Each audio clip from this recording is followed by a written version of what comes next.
Good afternoon, and welcome to our weekly Research in Action series brought to you by the Division of Research at Florida Atlantic University. My name is Jeannie Viviani, and I will be today's host and moderator. It is my great pleasure to introduce today's speaker. But before we get started, we want to welcome you to ask questions of our speaker.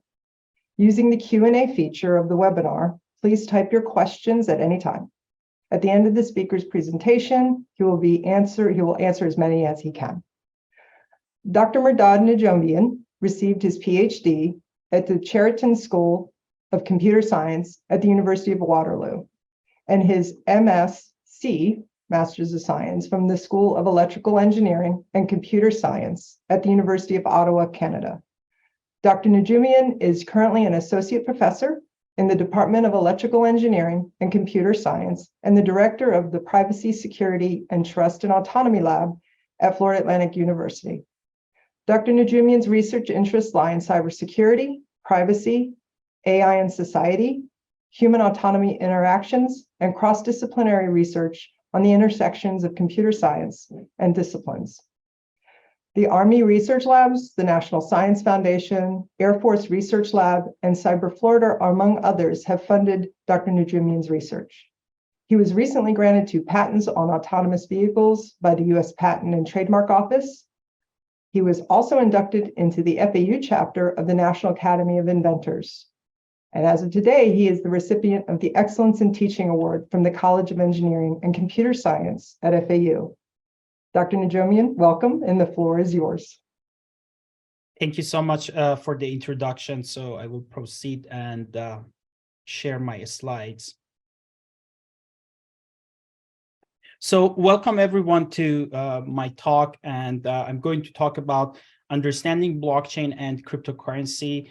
And 2 points that I mentioned at the beginning, everything that you hear today is my personal opinion, and of course, they are not going to reflect the opinion of my institution, Florida Atlantic University. And I also don't provide any financial advice to any audience. So having said that, these are the topics that I'm going to cover today. So in a very simple language, I'm going to show you what a blockchain means and how we can maintain it. And then I will show you a mathematical tools that we utilize in order to implement a blockchain in the digital world. And then I will dive into Bitcoin specifically and talk about all aspects of mining process. And then in the second part of my talk, I will talk about mining mechanism and why this is very profitable and why some mining pools launch dishonest mining attack against each others and how to deal with these, attacks. And finally, I will conclude my talk with some remarks and discussions. So in a very simple language, blockchain is like a sequence of white papers where you can say we are allowed to write on these white papers if majority of the people in the room accept and agree on the content. So imagine we are now 40, people or participants in this room, and we grab a white paper, and if more than half, 21%, agree on the content, then we put that content on this white paper. And we write until we get to the end of the first page. So after that phase, we are going to lock this page, like pressing a film over this white paper, and then distribute 1 copy of this locked paper to everyone in the room. So if we are 40 people, everyone is going to get 1 copy. And then we proceed to the next page, again, with the same setting. We are allowed to write if majority of people agree, and then we'll lock, and that would be page 2 and so forth. So as you can see, the major intention for blockchain is to preserve the integrity of information and make sure that the information cannot be manipulated later on. So the main reason that we lock these pages is because we want to make sure that no one can add, remove, erase, or create any problem with the content of these papers. So these contents can be financial transactions, or they can be, some important information shared between different units, or they can be information related to a supply chain. So we'll discuss those at the end of this talk. So as you can see, you probably have heard about this honest majority assumption. And the main reason is, imagine in this room, a couple of people come together and conclude and say, let's change the content of these papers. But since everyone has a copy, and since we assume majority of people are honest, even if they come together to collude and change, they cannot, because we can always run a voting and ask everyone to vote on the manipulated content. And as long as majority of people are honest, we can deal with any dispute. So this is a fundamental assumption that we need in order to be able to create a blockchain. Of course, later in the literature, this was discussed, and some people mentioned that we even may need more honest people in order to be able to sustain a blockchain. So what was the main motivation for this? Of course, people who invented blockchain, they wanted to come up with an idea so that they create a decentralized setting for sensitive transactions. So they asked, can we really create a banking system without relying on banks or governments or other entities? And that was the main motivation for creation of the blockchain. So, of course, as you can see in the simple, scheme that I explained to you, you in fact distributing trust on all people in the room. So you are not going to rely on one person, but you're relying on every single entity and assuming that majority of these entities are going to remain honest. So the fact that people say you don't need to rely on a central trusted authority, this is one of the things that you often hear when it comes to cryptocurrency or blockchain. So I have some reservation for that, and I will discuss that at the end of my talk, whether we really don't need to trust anyone. So this is the only slide that I have with a little bit of simple math. So as I said, we need a mechanism in order to be able to lock our information in the digital world. So in my analogy, I mentioned that you can press a film and lock those papers, but we need something similar in the digital world to be able to lock these block of information. So there is a very well-known cryptographic hash function in the literature, and the task of these functions is they are going to get an input of any size and convert it to an output of a fixed size. So imagine whether you inject just one word or one sentence or even a book with 100,000 of pages. Doesn't matter what is the size of the input. If the intention of this function is to convert that, let's say, to just 10 words or 10 characters or 200 bits, then it's going to compress that and convert it to that hash sum or hashtag. So it's more like a compression, and regardless of the size of the input, it's going to be always compressed into a fixed length output. So one interesting thing about hash function is that if you change even one single bit or character, the output is going to be changed. Imagine I have a book with 1,000 pages. I put this in my hash function, and the function convert this to, let's say, 10 words. If I go to page 900 and just change one single character in that page and use the same function again, then the output is going to be completely changed. So this is a very good mechanism that we can utilize in order to detect any manipulation of information. So the main purpose that we use these hash function is information integrity. So that's exactly what we utilize in order to lock every single block over the blockchain. So another interesting property of hash function is if you have the input, in fraction of a millisecond, you can generate the output. They are very fast. But if you have the output, you cannot go backward and retrieve the input. So that's why we call them one-way function, or we say it's computationally infeasible to go backward, having the hash sum and go and retrieve the input. So when we say computationally infeasible, it means even if you use a supercomputer, it's going to take decades in order to go backward. So now, having said that, imagine I have defined this hash function. The hash function can only generate 4 bits. I give you this hash function and say, no matter what you inject into this function, it's always going to generate 4 bits. So as you can see, the total possibilities are 16. So either this hash function can generate 4 zeros or 4 ones, or a combination of zeros and ones. So in total, you have 16 possibilities. And imagine I tell you I want to play a game with you. I'm going to give you this function and give you an input, and you only have one chance to manipulate the input and generate a hashtag for me, and I only accept a hashtag that starts with 10. So you only have one chance to play this game with me. So as you can see, if I put this restriction, then your chance of winning this game is going to be 50%, because only 8 out of 16 of these outputs or possible outputs start with 10. Imagine I make my restriction even harder and say, okay, let's play the same game, but this time you only has one time chance, and I only accept a hashtag that starts with 2 zeros, not other outputs. So if you randomly change the input and generate a hash value, the chance that you can win this game is going to be a quarter, because as you can see, only 4 out of these 16 possibilities are going to satisfy this restriction.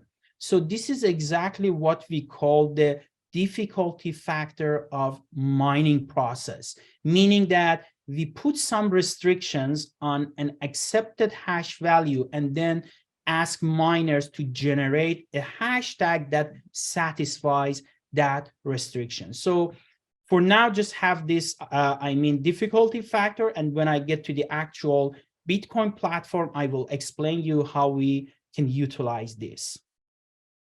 So a couple of important things.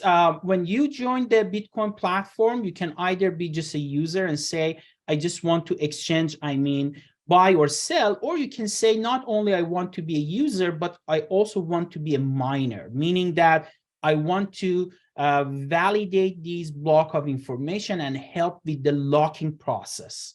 So if you accept this role as well, then you will be rewarded by the system. So the whole process of mining, or we call it proof of work, is of course very computationally intensive. All you need to do is to get a block of information and randomly change some information in that block and generate a valid hashtag to be able to lock that specific block. So the analogy is, this is like you have a big bag with billions of trillions of keys, and then the system only accepts a very, very small subset of those possible keys. And all you need to do is to put your hand in the bag randomly, grab a key, and see if the system accepts your key for locking that existing block.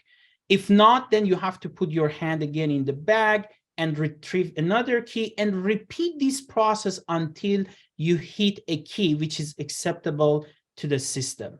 So, and you may ask me, is there any mathematical way to speed up this process? I would say absolutely no. It's a completely random process. You have a bag with trillions of keys, and there is absolutely no mathematical way to be able to use and increase your chance of winning or hitting the right key earlier than other miners. So that's one of the fundamental, issue with this proof of work. Another thing is, as soon as one block is verified and you find the key for that block to lock it, then that block is going to attach to the existing chain. So that's why we call it blockchain. And then immediately all miners or validators go to the next block, pick up that, and try to find a valid key for the next block to lock it. So there is an interesting rule over the Bitcoin platform, and it says, if after a certain amount of time, one miner finds a key for one block, but another miner finds the key for 2 subsequent blocks, then the system is going to accept the longer solution. It's going to accept those 2 keys, and 2 awards are going to go to the winner, and the other person, although he had a valid key, that valid key is going to be invalidated, and that person is not going to receive any award.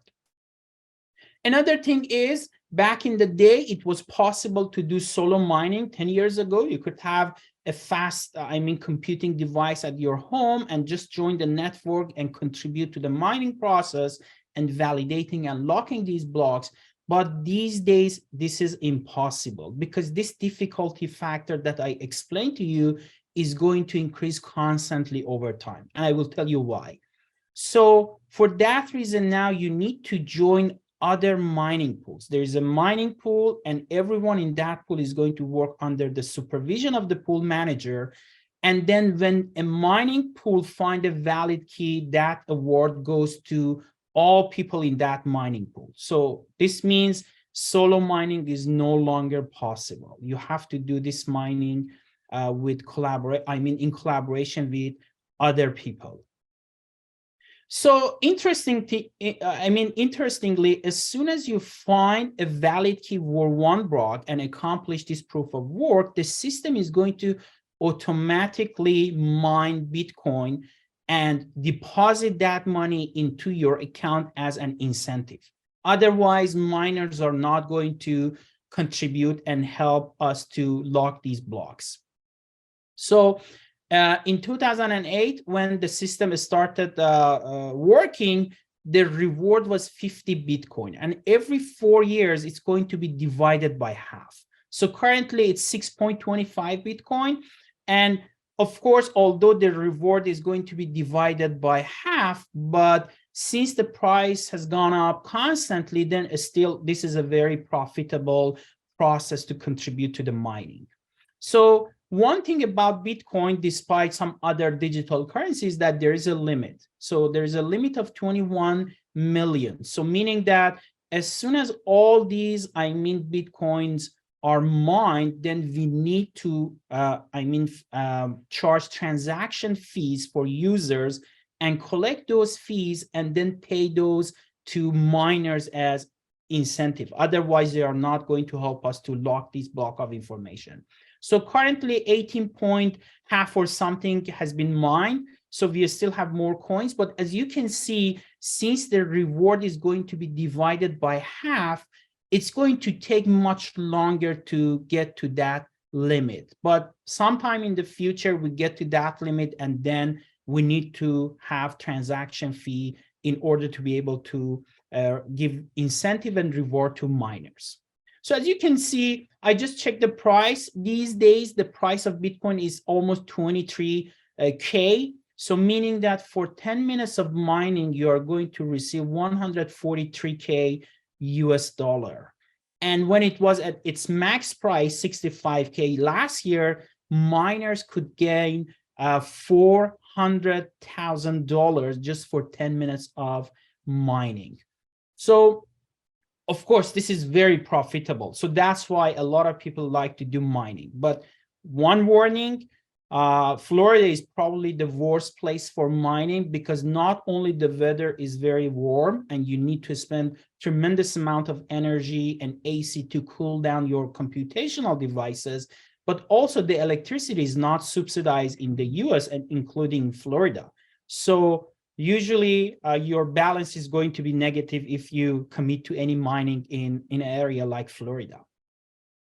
And another thing is the system is going to increase the difficulty factor of the key. So meaning that make it more harder to be able to find a key so that the system wants to make sure that the whole mining process of one block is not going to happen in less than 10 minutes. So this is the average time. And there are many technical reasons for that. We can have offline discussion about that. But one reason is double spending. Imagine you buy something with your Bitcoin and then you go and use that for another transaction. So we want to make sure that there is a 10 minutes, lag to verify all these transactions and then adjust all balances and then proceed to the next block of information and so forth. So that's another reason that we increase the difficulty factor and make the mining harder as we proceed to make sure that with all those advancement in the hardware technology, still the mining of one block can happen in 10 minutes. So one of the beauty aspects of this system is, of course, the money is going to be printed as we have more transactions. So if we have transactions, which may indicate the economy is good, people are exchanging goods and services, then blocks are going to be created, and then miners verify those blocks, and then freshly mined Bitcoin is going to be generated. So there is a direct correlation between the number of transactions and money that you can print. But of course, you probably have heard that in a lot of, other countries or corrupted governments, they just print money in order to compensate for their deficits. And this is going to create a lot of problem for people, poor people, and so forth. But this cannot happen in a digital currency platform, including Bitcoin. Another property of the system is whenever you join a mining pool, the system is going to evaluate your hashing rate, meaning that the system is going to give you some assignment, and based on your performance, the pool manager is going to estimate how much computational devices you have dedicated to your mining. And whenever a system is going to be rewarded, and imagine the mining pool find a valid key, then the reward is going to be distributed among all those miners in that pool based on their hashing rate. This is for the sake of fairness. If I have 50% of the power, then whenever the reward comes, 50% of that dollar value is going to deposit into my account. So again, this is just for the sake of fairness. So this is the exact format of the blockchain in the Bitcoin platform. As you can see, on top, we have the block number, and immediately after that, we have a nonce value, which is a random value. And this is the only part that you can change and manipulate as a miner. And then we have 2,000 transactions. So the current setting of the Bitcoin is 2,000 transactions goes in one single block. As soon as we get 2,000 transactions, a block is going to be formed and sit there for mining process. And as you can see, immediately after the transaction field, we have the key or hash value of the previous block. So meaning that you need to have the hash or lock of the previous block in order to be able to process and lock the current block. So pretty much you get this whole block, you just change this nonce value randomly in order to generate the current hash value. This is the key of the current block. If you find a key that satisfies the current restriction of the system, for instance, start with 3 zeros, pretty much similar to the example that I explained to you, then you raise your hand and say, okay, I have a valid key for this, then you will be rewarded. And suddenly all other miners grab this current hash value, put it in the next block, as you can see here, and then start changing the nonce value in the next block until they generate a valid key for this block. So that way we can make sure that all these blocks are going to be mined and locked one by one. You cannot proceed and without locking block number 78, process 79. We need the lock of 78 to put that lock in 79 and then lock 79. So this difficulty factor or mathematical puzzle and all those words or terminologies that you hear in the news or televisions or newspapers, they are all just referring to this hash value with some restrictions. All you need to do, again, very simple. You have the hash function, you have your computational devices, you get this input, you change the nonce value with the hope that you can find a valid key for the system. So, of course, as you could see, and I explained, the reward is very significant. So everyone can make a lot of money by mining. So for that reason, not only these miners try to increase the computational power to be able to increase their chance of winning, but they also launch cybersecurity attacks against each others. So this was actually a project that I had from US Army, 300K for 4 years. And our intention was to deal with these dishonest mining strategies that these miners utilize against each others and come up with some countermeasures.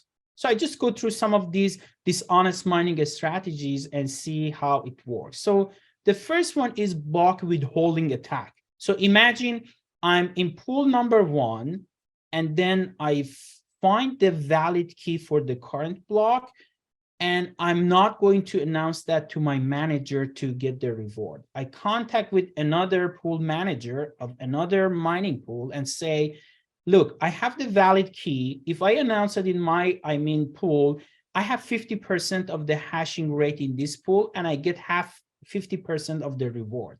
But if you are willing to give me more than this, then I'm going to give this key to you. You announce it in your pool, and then give more money to me. So imagine if I can make 50K in my own pool, but someone else says, okay, we are going to give you 70K. Then I'm going to do that. So this is, of course, a dishonest, mining strategy that you may utilize against your mining pool and other colleagues that you are collaborating. Another, dishonest mining strategy is selfish mining. This was discovered by Cornell University in 2014. So imagine I find the valid key of the current block, but I'm not going to announce it with the hope that if I put this block in the next block and start the mining of the next block earlier than others, I may find the key for the next block as well. And if I do this selfish mining in private, after 10 or 12 minutes, I may come up with 3 subsequent valid keys and get a longer or a larger reward from the system. So this is what people, discovered, again, in 2014, and noticed that some miners, they have the valid solution, but they don't announce it with the hope that they can find a longer solution. So as I told you, if you come up with 3 valid keys for 3 subsequent blocks, then you will be rewarded, and all other valid keys shorter than 3 are going to be invalidated, and they are not going to get any award. And there are a whole lot of, other cybersecurity attacks. You can completely make a node or a mining pool invisible in the network so that they cannot announce their solutions to the system, or you can launch denial of service attack and make those servers very busy to be able to serve. So there are a whole bunch of cybersecurity attacks that you can use against your competitors in order to increase your chance of winning in the mining process. So, of course, detection of these dishonest mining strategies are very, very complicated. There is no way that you can come up with a perfect solution and say, I'm 100% sure this person is committing to, for instance, block withholding attack. I'm not going to go into technical details, but if there's any interest, we can have discussion offline. But one way that you can have an estimation of the block withholding attack is to compare the expected mining power of a miner versus his actual mining power. So for instance, if the system detects that I have 50% hash rate power and expect that based on this hash power, every 2 months, I should come up with a valid key, but after 6 months or 8 months, I don't provide any valid key, then the pool manager says, oh, maybe Mehrdad is committing to block withholding attack because his performance is not correlated with his expected mining power. Or for selfish mining, as I said, whenever someone comes up with a longer solution, all smaller solutions are going to be invalidated. We call those orphan blocks. So if you observe that the system is generating a lot of orphan blocks, then this may indicate some people are committing to selfish or stubborn mining, and they are not going to announce their solution at the right time with the hope that they can generate a longer solution. So again, these are very complicated and technical techniques. So if there is any interest, we can have discussion offline. So we came up with this reputation-based mining paradigm, and the whole idea was we are going to evaluate the behavior of all miners in our system, and every time that we detect some dishonest mining strategies, although you may not detect all of them, then we are going to change this reputation value of that miner. And whenever it comes to, forming a pool or inviting people for mining process, the pool manager is going to invite people based on a non-uniform probability distribution, which correlates with the reputation of people. It's like if you're a reputable person, you have a higher chance to be invited to mining. Otherwise, you are not going to be invited. It's pretty much like our society. If you have a good credit, all payments are on time, then banks or financial institution, they have more willingness to, give you a loan. Otherwise, they reject your loan application. It's something similar to that. And then, of course, in our research over 4 years and many papers, we showed that if we utilize something like this and monitor these behaviors over time, although you may not detect all of these dishonest mining strategies, again, it's like human society. People do bad things, not all of those things are going to be detected, but still you can form some sort of reputation.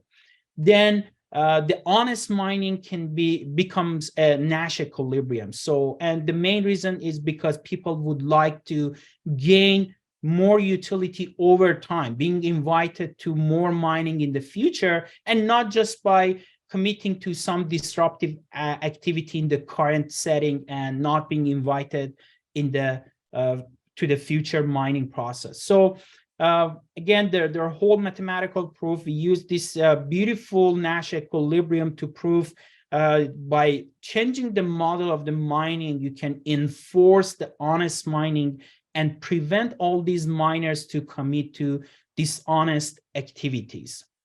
So again, we can have technical discussion offline. So I just wanted to, provide some concluding remarks and further discussion. So of course, there are some positive things about blockchain or cryptocurrency. The first one is, so there's no central authority. So we are not going to rely on banking system or government or any entity to preserve the integrity of the information. That's excellent. And the other thing is, although the integrity of the information can be verified in a decentralized setting, but the whole blockchain for that specific context is in one place. So for instance, if you create a blockchain for real estate, then you can check all the information in that single location, and you really don't need to go to the title company, to the city, to the bank to see if there's a lien on the property and all those things. So the verification is decentralized, but the blockchain itself for that specific application is in one place, and you can validate the integrity of your information easily. Another interesting thing that I like is, of course, there is a direct correlation between the money that you print and also the financial vibe, or how many times people exchange goods and services and how good the economy is. If there is a, recession or something like that, you cannot simply print money to compensate for the deficit or pay for costs and so forth. So this is another interesting thing that can prevent corruption in a lot of, other countries. And third thing is, there are tremendous amount of application beside cryptocurrency. So it's amazing that we can use this for other contexts. So for instance, one, project that I was working for the US Air Force was information sharing. So imagine we have all these different units and they have some valuable information and they would like to share this with all intelligent units, with Army, Navy, CIA, and so forth. And they would like to make sure that this shared information is not going to be manipulated, because if the adversary manipulated, then the entire mission is going to fail. So you can use a blockchain and preserve the integrity of the information, even in a private blockchain. You don't need to create a public blockchain, and then preserve the integrity of the shared information. Another application is supply chain. So imagine all different, companies provide parts for your, production. And at every single stage, you would like to make sure that you get a part and the picture of the part, the provider, the date, the serial number, everything is on the blockchain. And if something happens, you can easily go back, check, and make those people accountable. So probably you recently have heard that some pieces of F-35 was not original by providers. And we have had these disruptions in the supply chain in many situations. So another example is Porsche has started to use a private blockchain, which we call it permission-based blockchain, to validate the whole process of the supply chain. Another application is a smart contract. So, or for instance, imagine in real estate, whenever you want to buy a house, you have to go to a settlement agent, some attorneys, and then the title company, the city, checking the lien on all those properties. You need all these trusted entities to make sure that you can do the transaction. The money goes from the buyer's account to the seller's account. The title is transferred. So there are too many central authorities that are, monitoring this whole transaction. But you can utilize blockchain again in order to achieve all those, make sure that the title is transferred, the money has been transferred, and no one can cause any dispute. The downside, specifically regarding Bitcoin, I'm not talking about other digital currencies. So recently, one of the biggest digital currency transformed from proof of work to proof of stake, which is very, very efficient. So of course, Bitcoin is not green. And many years ago, people mentioned that we need 6 nuclear facilities in order to be able to provide, electricity for the maintenance of the Bitcoin. And since we increase the difficulty factor, it's even more. As we proceed, we need more electricity in order to be able to sustain the Bitcoin platform. And one interesting thing that you may ask me is, you may say, Mehrdad, you use these restrictions on these keys, for instance, 3 zeros or 3 or 5 zeros at the beginning. Does it really matter to put this restriction? What if we just assign the key generation to one miner and that person just generate one single key, regardless of what is the format and shape of this key, and then use that as a key for that specific block and proceed? And my answer is yes, absolutely. So it's interesting that, for instance, in a proof of stake or other consensus algorithm, we have more than 20. We can solve this and we can lock each block of transaction just by generating one single hash value. We don't need to go through too many rounds of iteration. So all those, cryptocurrency that are based on other consensus algorithm, not proof of work, are extremely efficient. And you can just use one single key regardless of its shape. But you may ask why people are using this.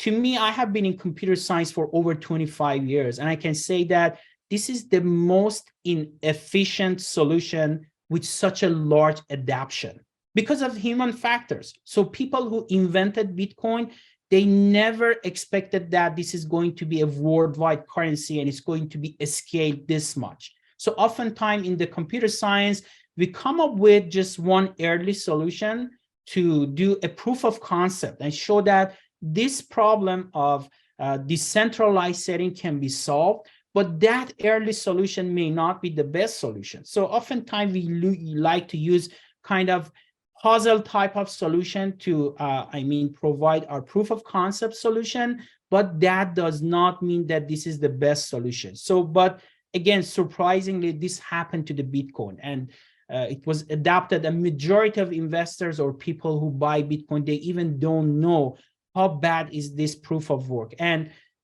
we had the same thing for other cryptocurrency. For instance, Ethereum in last September, they transferred from proof of work to proof of stake, which is very efficient. but this is very hard to do it over Bitcoin platform. So that's why no one has done this. The other thing is I mentioned about this trust there are a little bit of exaggeration about the trust entity in the cryptocurrency landscape. You say you don't need to rely on the government or bank entities and so forth, but you have to trust that the internet exists. You have to trust that the electricity is going to be provided for the network. And also, a lot of people don't have expertise to go directly to the system, open a wallet, and exchange, Bitcoins or goods and services. So you oftentimes need to go to trusted authorities like Coinbase, for instance, or FTX that failed recently, or Binance Network. So this means eventually public needs to, trust on some entity in order to be able to use it. So this is a little bit of exaggeration in the community that they say you don't need to trust on any party. This is wrong. You need to trust. And of course, another thing, which is my personal opinion, is I truly believe that we need the government to monitor this whole landscape. We need FBI. We need, law enforcement to make sure that they, oversees this whole landscape, this whole platform of cryptocurrency, and they can address all those disputes that may happen. So, of course, recently you heard a lot of bad news about the cryptocurrency. So that's why I personally believe that eventually government and the community come to a middle solution and saying that, okay, this is a great decentralized setting, but we still need the help of the government to make sure it's going to remain clean. And you have probably heard that people can use it for illegal actions because you really don't need to identify yourself. You can just open an account. You're going to be represented with an ID, and then you can even hide your IP address. So no one knows who you are, where you are located. You can just, buy cryptocurrency or exchange goods and services without revealing of any of those informations. And the other thing is, of course, there are a lot of human factors involved. So, for instance, one major concern is, as I said, a lot of these, mining process happens in either colder area, like in North Canada or Russia, where they can cool down their, computational devices free of charge or without paying a lot of costs for AC. Also, they happen in countries where the electricity is subsidized. So this means the whole cost of Bitcoin is paid by those poor countries. And if they start banning the mining process, then of course we are going to face with a failure. So, and I have heard that a lot of countries in the Middle East, even China government, they are trying to ban mining process because it's going to consume a lot of resources of those governments. And imagine if miners cannot do the mining process, the whole system is going to crash. So my final message is blockchain is an amazing solution. There are too many other applications other than cryptocurrency that we can use. The cryptocurrency is also awesome. It's going to be the future of everything. But at the beginning, of course, we had these non-efficient solutions and they became very popular. And the main reason is because public investors, they don't have technical knowledge and they don't know what's going on. But if you ask me what's going to happen for Bitcoin specifically and proof of work, my clear answer is it's like a train that does not have a brake. It goes up the hill, down the hill, fast, slow, but eventually this train does not have a brake and it fails, because as soon as those countries ban the mining process, as soon as we get to the end of the final Bitcoin and start charging transaction fee, and then we are not going to have too many users or miners to handle this system. And again, this was not intentional. This was just a proof of concept solution, but surprisingly, it was adopted by the entire world. So this is the end of my talk. So I promise to finish that in 45 minutes, and I would be happy to answer your questions.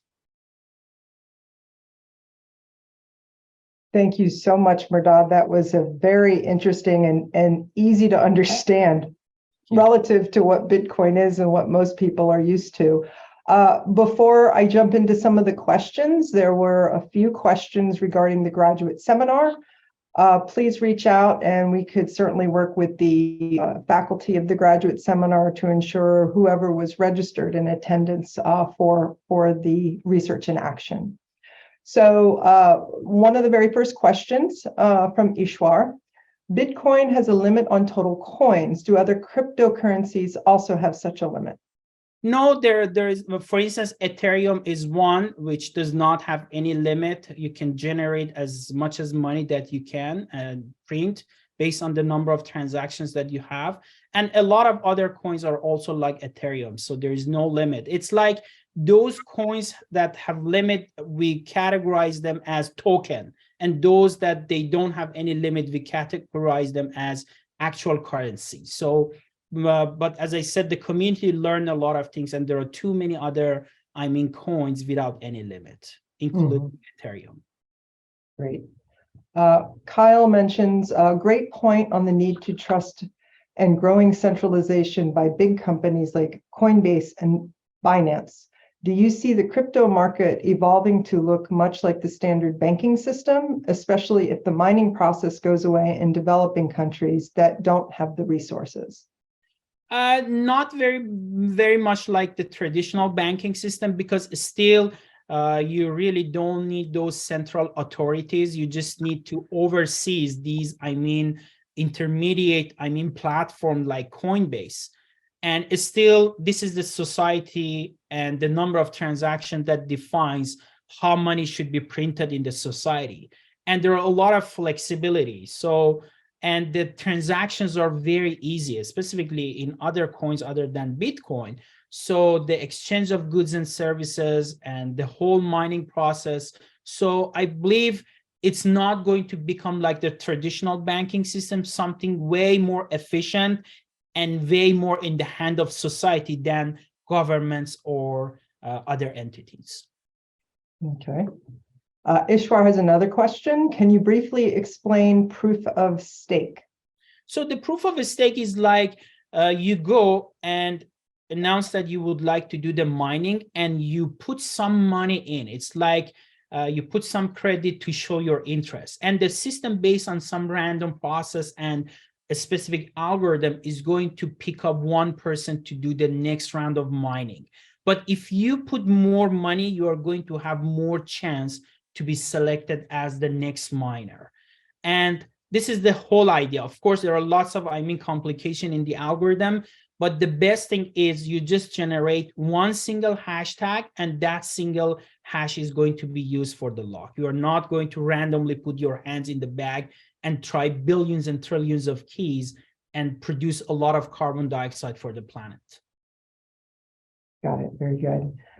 Recently, the New York Times, as a matter of fact, it was just on the 18th of this month, that the SEC and federal banking is going to be doing a major crackdown. You mentioned that there needs to be monitoring of the whole landscape of crypto just now.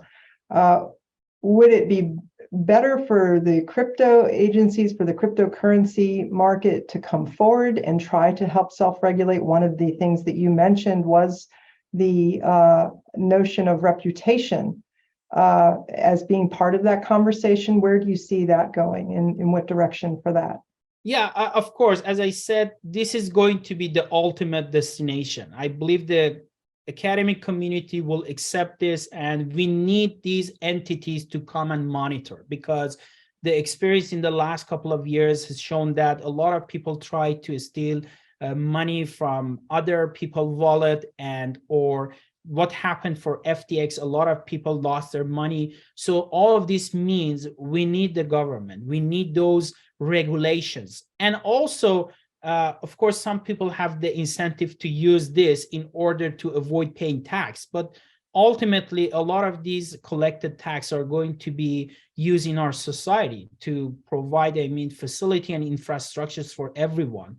So it's not fair if some people bypass this tax payment by using cryptocurrency and some other pay tax. So for that reason, I'm one of those people that believe we need regulations, we need the help of the government. We really don't need 100% decentralized setting, because as you could see, we failed and a lot of corruption happened in the last couple of years.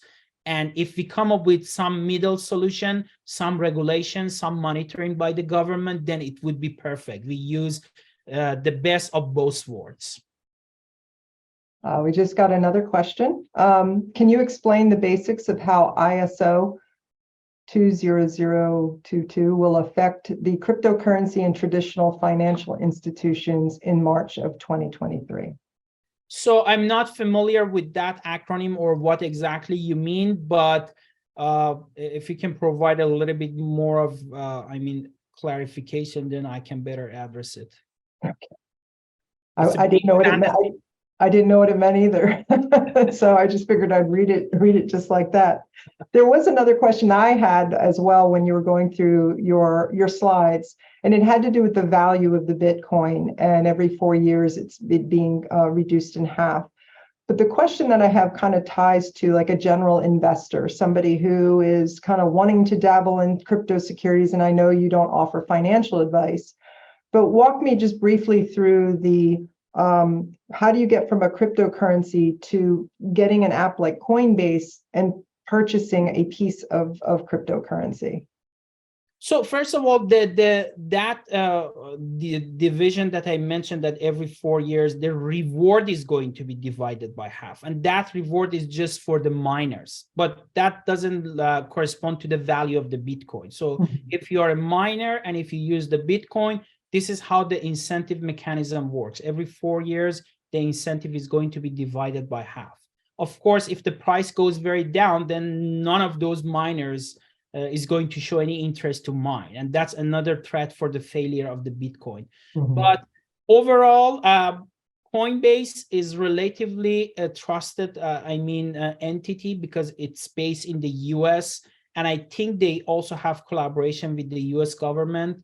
And I think a lot of novice users need to use these third-party, platforms in order to be able to open an account, and they help you to connect your account to your bank. Then you can use US dollar to buy any kind of coins that you want and even exchange goods and services. So this is how it works for novice users. But if you are a professional user, you can go directly to the Bitcoin platform or other platform and create a wallet for yourself. And then you have your own private key stored on your system, and then you can exchange any goods and services. So I'm not sure if I answer your question entirely, or I probably missed part of it. No, I think that answers it, because from the standpoint of a novice user or somebody who's not as well versed in what cryptocurrencies are, they might just see these things in the news or in the media and not really understand the actual thing behind buying and selling of Bitcoin, or not Bitcoin, but just cryptocurrencies. We have, here's a little bit more about ISO 2000. Well, we only have about 2 more minutes here, 3 more minutes, and perhaps the attendee can explain a little bit more. The other interesting point at the end that you talked about, Mehrdad, had to do with shared security. And do you see that the technology, if you will, of the way cryptocurrencies are and blockchain really taking off then really when it comes to national security or encrypted communications? Yeah, absolutely. So as I mentioned at the beginning, the main purpose of the blockchain is not to hide information or do some sort of encryption. The whole idea was preservation of the integrity of the information. But of course, whenever you put your information on any blockchain, you can also encrypt that. So not only preserve the integrity, but also encrypt it and hide it. And in terms of national security, it's a very, very promising solution, because as I said, it's a decentralized setting. All these, intelligent units from DoD, from CIA, NSA, they can have very safe platform for exchange of information, and without allowing the adversaries or attackers to manipulate this information or disrupt all these intelligent, activities. So it's a very promising, trend, and I believe DoD specifically and a lot of other, agencies have started using and deploying some private, blockchain. We call it permission-based blockchain to utilize it for the national security. But as I said, again, you can also encrypt the information over the blockchain. And another thing that I wanted to mention, that those transactions on blocks in the context of cryptocurrency or digital currency, they are financial transactions. But in the context of supply chain, those transactions are, for instance, serial part or information regarding different parts, part providers, and so forth.